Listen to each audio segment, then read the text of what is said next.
యేసయ్య పేరట మీ అందరికి శుభములు కలుగును గాక. ఈ వాక్యము ద్వారా మీరు దీవించబడుదురు గాక. దేవుని వాక్య ప్రత్యక్షతలు మీ హృదయంలో ముద్ర వేయబడును గాక. చూడండి, దేవుని వాక్యంలో మనం చూడబోతున్నాం. ఆదికాండము 39వ అధ్యాయము 2-3 వాక్యాలు. అపోస్తలుల కార్యములు 17వ అధ్యాయము 28వ వాక్యం. నేను చదువుతాను, జాగ్రత్తగా విందాం. యెహోవా యోసేపునకు తోడై ఉండును గనుక అతడు వర్ధిల్లుచు తన యజమానుడగు ఆ ఐగుప్తుని ఇంట ఉండును.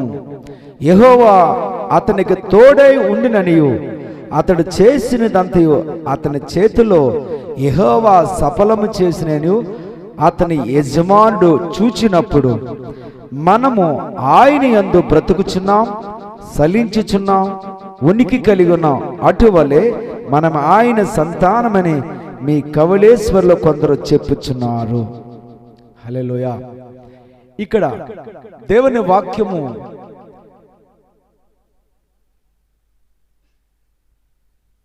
ఎలాగ మనం అర్థం చేసుకోవాలంటే, దేవుడు నువ్వు అడిగితే ఆశీర్వాదం గురించి అడిగితే ఆశీర్వాదము దేవుడు ఇవ్వడు. స్వస్థత గురించి నువ్వు అడిగితే స్వస్థత దేవుడు ఇవ్వడు. మరి అదేంటంటే, మరి ఏమిస్తాడు దేవుడు అంటే, దేవుడు వాక్యాన్ని ఇస్తాడు. వాక్యములోనే అన్నీ పరిపూర్ణముగా జరిగించబడ్డాయి. ఇక్కడ యోసేపు అలాగా సక్సెస్ అవ్వడానికి కారణం ఏంటి? యోసేపులో ఉన్న లక్షణాలు ఏంటి?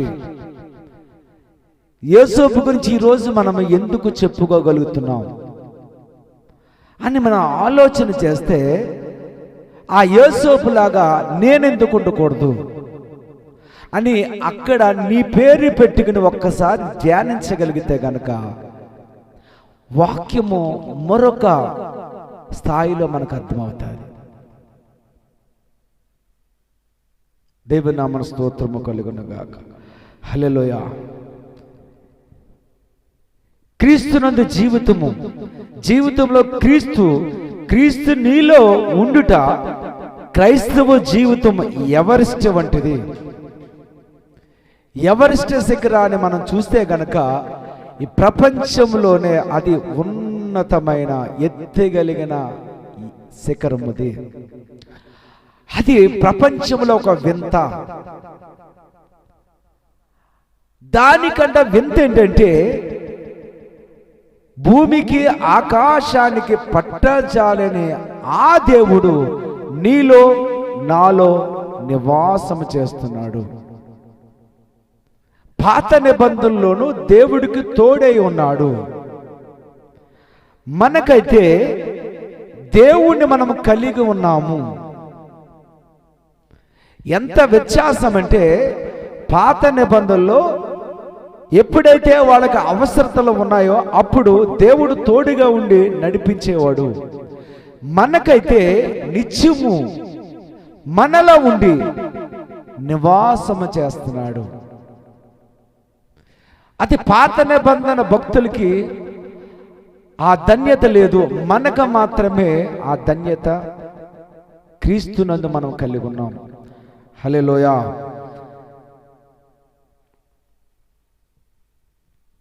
పాత నిబంధనల పరిశుద్ధులు దేవుడు తమతో ఉండుట అనుభవించారు, కానీ తమలో కలిగి ఉండలేకపోయారు. దేవుడు మనతో ఉన్నాడని అనుభవానికి యోసేపు జీవితం ఒక గొప్ప ఉదాహరణ. హల్లెలూయా. ఇక్కడ మనం గమనించగలిగితే, యోసేపుకి ఎవరు తోడై ఉన్నారంటే దేవుడు తోడై ఉన్నారు. దేవుడు తోడై ఉంటే అన్ని అనుకూలమే జరుగుతాయని అనుకోవద్దు. దేవుడు తోడై ఉంటే కష్టాలు కూడా వస్తాయి. హల్లెలూయా. ఒకరోజు కలగన్నాడు. ఆ కలగనేటప్పుడు సూర్యచంద్రులు అతన్ని పాదాలకి నమస్కారము చేసినట్టుగా చూశాడు. అతని పనంట పైకి నిలబడి ఉంది. కనమ పనలు వచ్చి ఆ పనికి సాష్టాంగ నమస్కారం పెడుతున్నాయి. ఈయన దేవుడు చూసిది చెప్పకుండా ఉండలేకపోయాడు. అన్నలతో ఈ కథనే పంచుకున్నాడు. ఇలాగ జరిగిందన్నా, నాకు ఒకరోజు ఇలాగ కల వచ్చింది అని అంటే వాళ్ళు ఏం చేశారంటే, దేవుడు ఇలాగ చెప్పాడా, ఓకే నిన్ను దేవుడు ఇచ్చేస్తున్నాడు అని వీళ్ళు సంతోషపడవలసిన వ్యక్తులు, నా తమ్ముడు ఇలాగ దేవుడు దీవిస్తాడనే సంతోషముగా ఉండవలసిన ఈ వ్యక్తులే ఆ యోసేపు మీద కుట్ర పన్నారు. ఎవరైతే ఉన్నది ఉన్నట్టుగా చెబుతారో వాళ్ళ మీద దాడి జరుగుతుంది.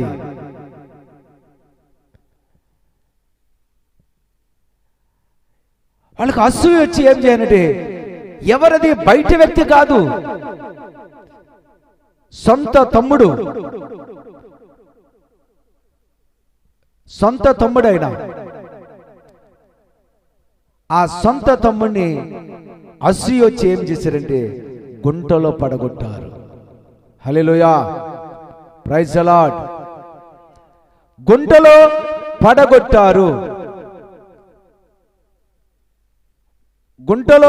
పడగొట్టారు. హల్లెలూయా. ఎందుకు గుంటలో పడగొట్టారు? యోసేపు చేసిన ఆ పని ఏదన్నా తప్పు చేశాడా? వాళ్ళైనా బాధ పెట్టాడా? ఏమీ లేదు. ఉన్నది ఉన్నట్టుగా యథార్థము చెప్పాడు. యథార్థము చెప్పిన తప్పుకి గుంటలో పడగొట్టారు. హల్లెలూయా.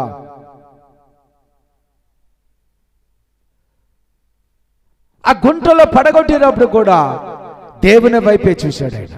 హల్లెలూయా. పైకే చూశాడు. ఆ పైన ఉన్న దేవుడు మరలా ఆ గుంటలో నుంచి పైకి లేవనెత్తాడు.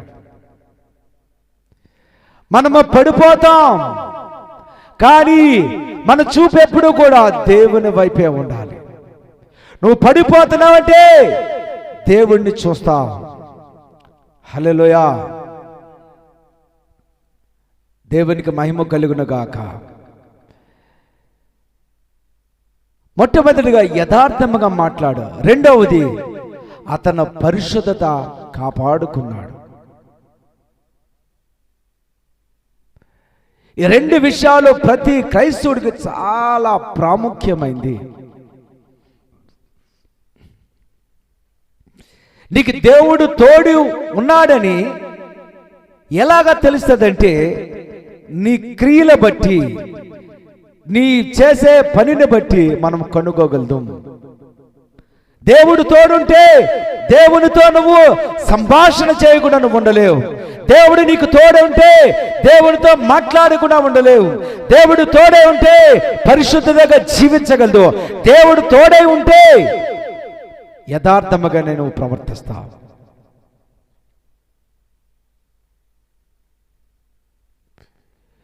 యోసేపుని మనం చూసే కనుక అదే ప్లేస్ లో మనము ఆ పేరు దగ్గర మనం పెట్టుకుంటే కనుక దేవుడు మనకు తోడై ఉన్నాడు.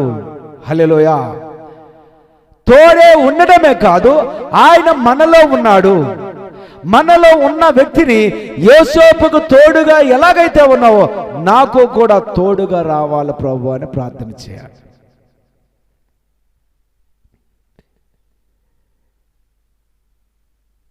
యోసేపులో చూడండి, దేవుడు యథార్థంగా మాట్లాడినందుకు, పరిశుద్ధతగా ఉన్నందుకు ఆయనకి ఎన్ని కష్టాలు వచ్చాయంటే, అయ్యా దేవుడు తోడే ఉంటే నీకు అది జరగాలి కదా, ఇది జరగాలి కదా అని అనుకున్నారు. కానీ మొట్టమొదటిగా కష్టాల గుండానే తీసుకువెళ్తాడు. ఎందుకు ఈ కష్టాల గుండా తీసుకెళ్తాడంటే, ఆ కష్టము నీకు అర్థం అవ్వాలి. హల్లెలూయా. ఆ కష్టం నీకు అర్థం అవ్వాలి అని ఆ యొక్క దారి గుండానే మనం తీసుకువెళ్తాడు. మొట్టమొదటిగా ఆయన గుంటలో పడ్డాడు, యథార్థముగా మాట్లాడినందుకు గుంటలో పడ్డాడు. రెండవది పోతేఫర్ ఇంటిలోనికి అమ్మబడ్డాడు. హల్లెలూయా. పోతేఫర్ ఇంటిలో అమ్మబడి ఆయన ఇంటిలో ఒక పనివాడిగా ఉన్నాడు.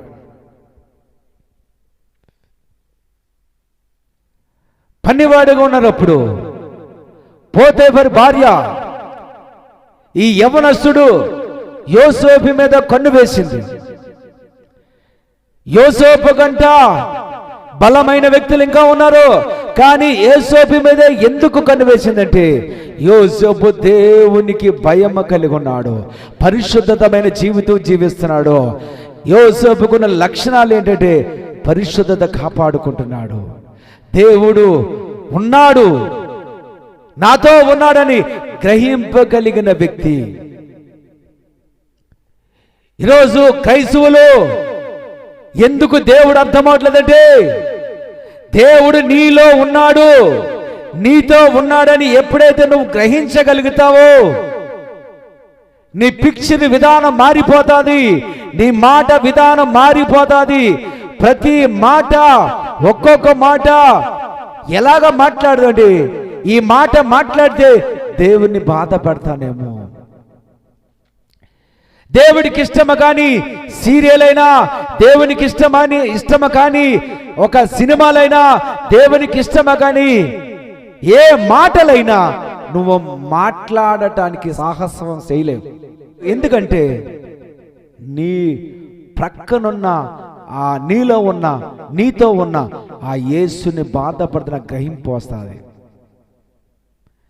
యేసోపుగా రహస్యానికి కారణం ఏంటంటే, యేసోపు అలాగ జీవించడానికి కారణం ఏంటంటే దేవుడు నాతో ఉన్నాడు, దేవుడు నాతో ఉన్నాడు. ఒకే ఒక ఆ ప్రత్యక్షత యోసేపు యొక్క జీవితాన్ని మార్చేసింది. హల్లెలూయా. అతను ఎలాగ నడుస్తున్నాడంటే,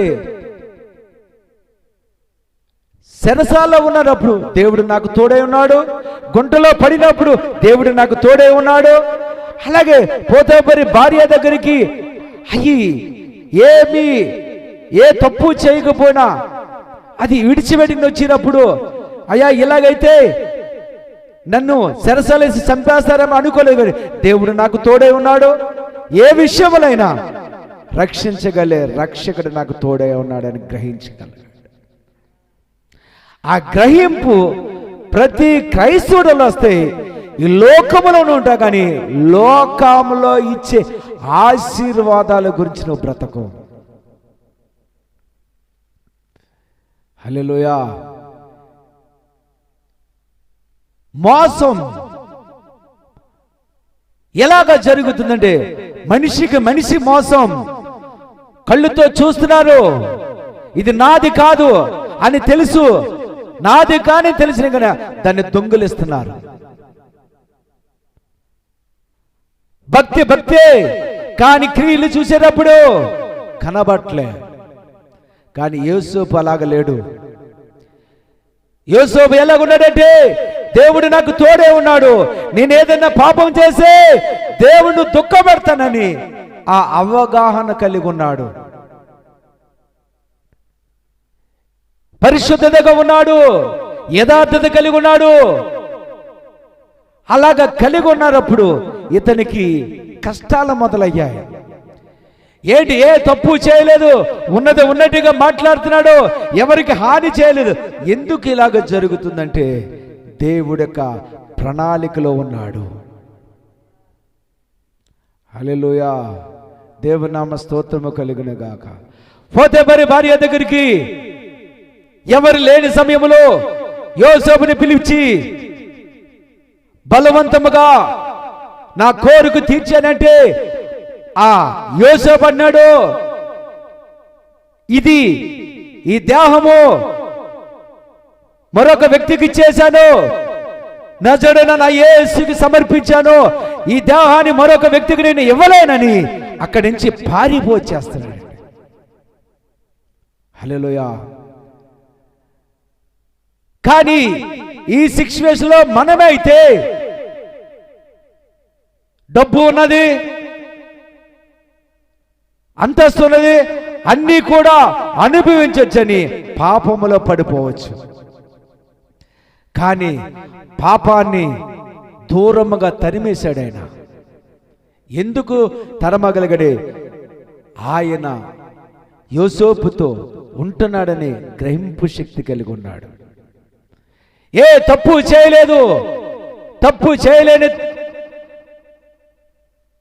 ఆ వ్యక్తిని, తప్పు చేయలేని ఆ యోసేపుని చెరసాల్లో వేయించారు. చెరసాల్లో అనుభవిస్తున్నాడు. ఏ తప్పు చేయలేదు, చెరసాల జీవితం గడుపుతాడు. అక్కడ కూడా దేవుడు తోడై ఉన్నాడు. ఆ చెరసాల అధికారి యోసేపును ఒక ప్రత్యేకంగా చూస్తున్నాడంట. దేవుని నామ స్తోత్రము కలుగును గాక. హల్లెలూయా, హల్లెలూయా. దేవుని నామ స్తోత్రము కలుగును గాక. హల్లెలూయా.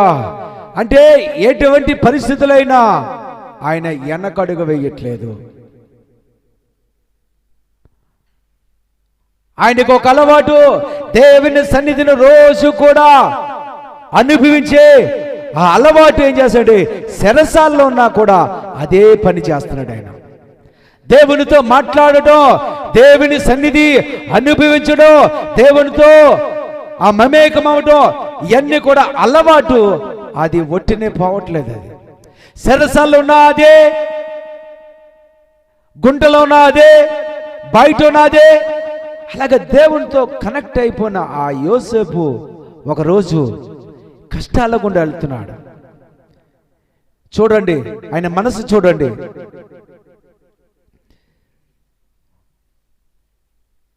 ఆ చెరసాలలో ఇద్దరు ఖైదీలు ఉన్నారు. ఆ ఖైదీలో ఒక కళ వచ్చింది. ఆ కళ భావము ఈయన చెబుతున్నాడు. ఎలాగ చెప్పగలుగుతున్నాడంటే దేవుని జ్ఞానాన్ని బట్టి. దేవుని జ్ఞానం ఎప్పుడు వస్తుంది? దేవునితో ఎక్కువ గడిపితే. అలాగా ఆ కళాభావం చెప్పినప్పుడు ఆ కళాభావం రాజుగారికి ఆ కళాభావము తెలియకపోతే ఈ పరో వచ్చి ఆ కళాభావం తెలియని వాళ్ళు ఎవరైనా ఉంటారు. ఎవరు చెప్పలేనప్పుడు ఈ యొక్క యోసేపు దగ్గరికి వచ్చినప్పుడు, రాజా రాజా మేము ఒక కలగన్నాం, చెరసాల్లో ఒక వ్యక్తి యవనస్తుడు ఆ కళాభావం మాకు చెప్పారు, అదే కళాభావం మీ దగ్గరికి మేము వస్తామని చెప్పాడు. ఒకరు ఉరి తీయబడతారు, ఒకరు ఆ యొక్క రాజుకి పానదాయకులుగా ఉంటారని చెప్పారయ్యా అని చెప్పినప్పుడు ఆ వ్యక్తిని తీసినప్పుడు ఆ కళాభావము దేవుని యొక్క ఆ సన్నిధిలో ప్రార్థించి ఆ కళాభావం చెప్పినప్పుడు ఆయన ఇప్పుడు ఎక్కడికి వెళ్ళాడంటే చెరసాల నుంచి రాజగృహంలోకి వెళ్ళాడు. దేవుని నామ స్తోత్రము కలుగును గాక. రాజగృహంలోకి వెళ్ళాడు. రాజగృహ సింహాసమునకు తీసుకుని ఐగుప్తులు అతను బానిసలాగునట్లుగా చేస్తున్నారు. ఫరో రాజు సైతం అతని సేనకులుగా ఇతని వలె దేవుని ఆత్మగల మనిషిని కనుగొనగలమా? దేవుడు నీకు తోడై ఉంటే, దేవుని అభిషేకం ఉంటే రాజగృహాల్లో కూడా తీసుకువెళ్తాడు. ఇటువంటి జ్ఞానము కలిగిన వ్యక్తిని మేము ఎక్కడైనా కనుగొనగలమని వాళ్ళకు ప్రశ్నార్థంగా మారిపోయిందంట. హల్లెలూయా, హల్లెలూయా. దేవునితో యోసేపు ప్రత్యేకమైన వాడు మరియు జ్ఞాని. దేవుడు నీకెంత ప్రత్యేకమైన మరియు భిన్నమైన వాడుగా ఉంటావంటే ప్రియులారా, క్రీస్తునందు జీవితం పూర్తిగా పరిశుద్ధాత్మతో నింపబడిన జీవితం. దేవుని ఆత్మ నిన్ను తీసుకుని వెళ్ళిన చోట దేని కొరకు వెతకనవసరం ఉండదు. నేడు నీవే స్థితిలో ఉన్నా, బానిసగా ఉన్నా, సరసాల్లో ఉన్నా, చీకటి గుంటలో ఉన్నా, నీలో నివసించుచున్నవాడు పరిశుద్ధాత్మ దేవుడు. హల్లెలూయా, హల్లెలూయా, హల్లెలూయా. ఎన్ని కుయుక్తులు చేసినా ఎంత గుంటలో పడగొట్టిన యోసేపుని చేర్చవలసిన చోటకు చేర్చాడు. చెరసాల జీవితంలో నుంచి గుంటలో పడిన యోసేపు, చెరసాల్లో ఉన్న యోసేపు ఇప్పుడు రాజగృహానికి తీసుకువెళ్ళాడు దేవుడు. హల్లెలూయా. దేవుడు తోడై ఉంటే అపోస్తలుల గారి 10:38 ఖచ్చితంగా వచ్చేస్తా. అక్కడ ఏమని ఉండదని, మేలు చేయుచు అపవాది చేత పీడించబడిని స్వస్థపరచుచు సంచరించుచుండెను. దేవుడు నీకు తోడంటే మేలే చేస్తా. నువ్వు కీడు చేసే వాళ్ళు కూడా మేలే చేస్తా.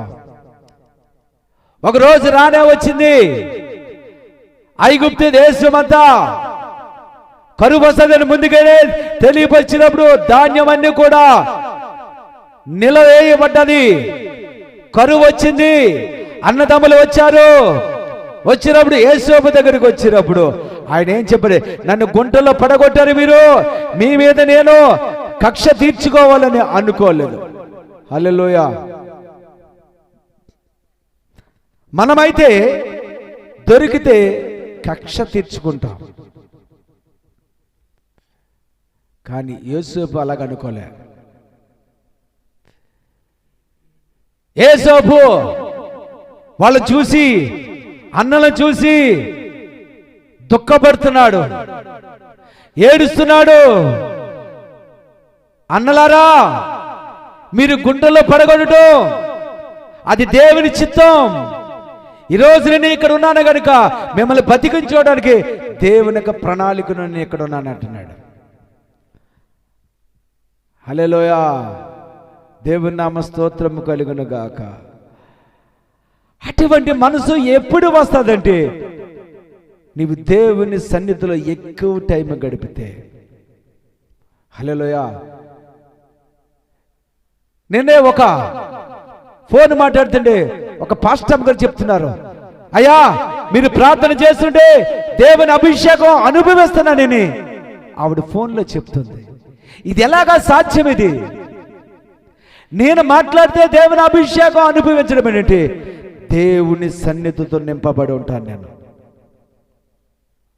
హల్లెలూయా. అందుకనే యోసేపుకు తోడై ఉన్నాడు. తోడై ఉంటే ఒక స్నేహితులుగా నడిపిస్తాడు. ఏది మాట్లాడాలి, ఎక్కడికి వెళ్ళాలి, ఏది చేయాలి అని స్పష్టంగా మాట్లాడతాడు ఆయన.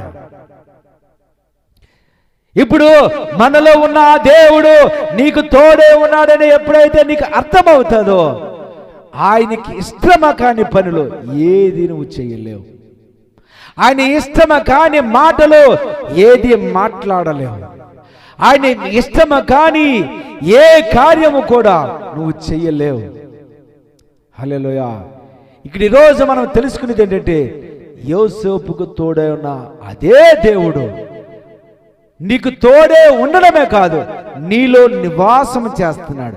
ఆ నివాసము చేసే వ్యక్తి నీలో ఉన్నాడని ఎప్పుడైతే పదే పదే నువ్వు ఆలోచిస్తావో, ప్రతి మాట ఈ మాట మాట్లాడితే దేవుని దుఃఖపడతామని అర్థమవుతుంది. కానీ మనం ఏం చేస్తామంటే నోటికి వచ్చిందానికి ఏదో ఒకటి మాట్లాడతాం. అయ్యో ఈ మాట మాడితే దేవుణ్ణి దుఃఖపరుస్తామేమో అనే ఆలోచన మనకుండదు. అందుకనే యేసు యొక్క రహస్యం ఏంటంటే యేసు నాతో ఉన్నాడు, నాకు తోడే ఉన్నాడు. నేనేదైతే పాపము చేసి దేవుణ్ణి దుఃఖపెట్టేవాడిని అవుతానని ఆయన చాలా గ్రహింపు శక్తి కలిగి ఉన్నాడు.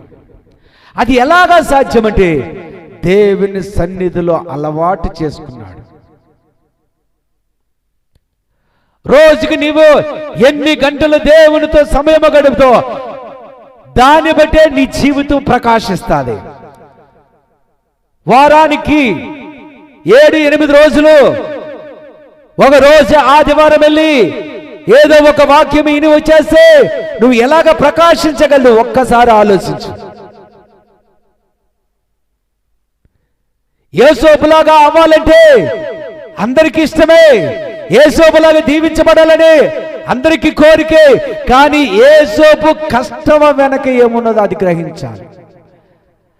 దేవుని కృప ఉచితమే, దేవుని రక్షణ ఉచితమే, కానీ ఆశీర్వాదాలు ఉచితము కాదు. అది కష్టానికి తగినట్టుగానే నీ ఆశీర్వాదాలు వస్తాయి. దేవుని సన్నిధి లెవెల్స్ ఉంటాయి. ఏ లెవెల్కి ఆ పరిచయం ఉంటుంది, ఏ లెవెల్కి ఆ ఆశీర్వాదం ఉంటాయి.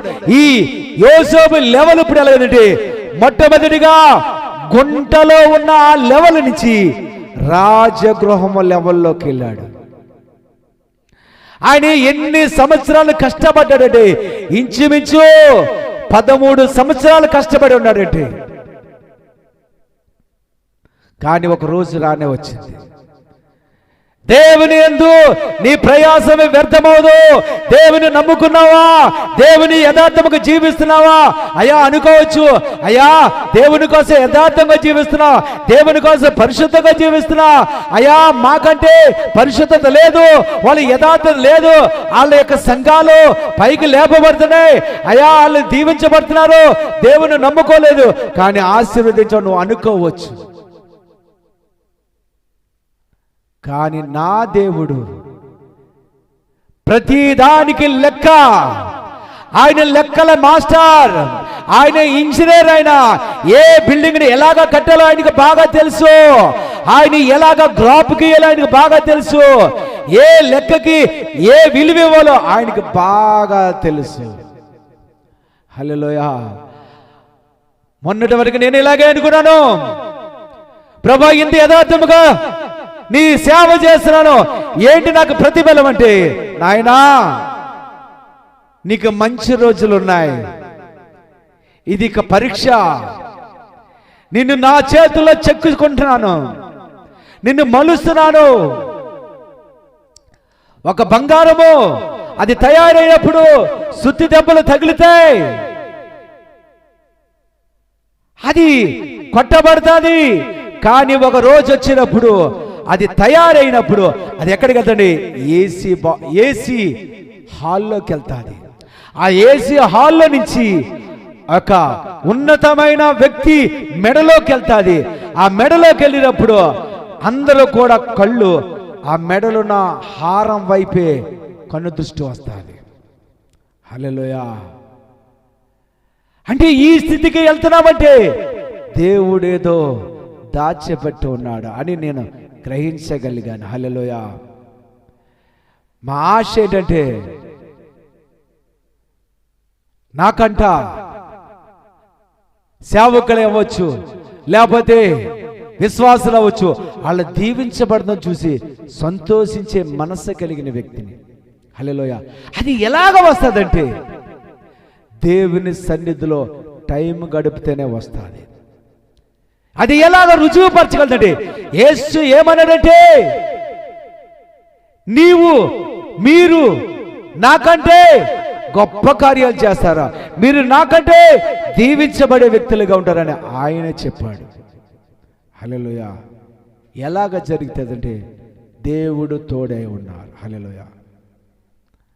దేవుడు తోడై ఉన్నాడంటే ఆయన సన్నిధి నీతో రావాలి. ఆయన సన్నిధి నీతో రావాలంటే ఒట్టినే రాదు. ఉదయ కాలాన్ని ప్రతి సమయం, ప్రతి గడియ, ఎన్ని గంటలు నువ్వు ప్రార్థన చేసినా, ఎన్ని గంటలు దేవునితో సంభాషణ, అన్ని కూడా ఆయన లిఖిస్తాడు. హల్లెలూయా. సమయం వచ్చినప్పుడు యేసోపులాగా నిన్ను నన్ను హెచ్చిస్తాడు.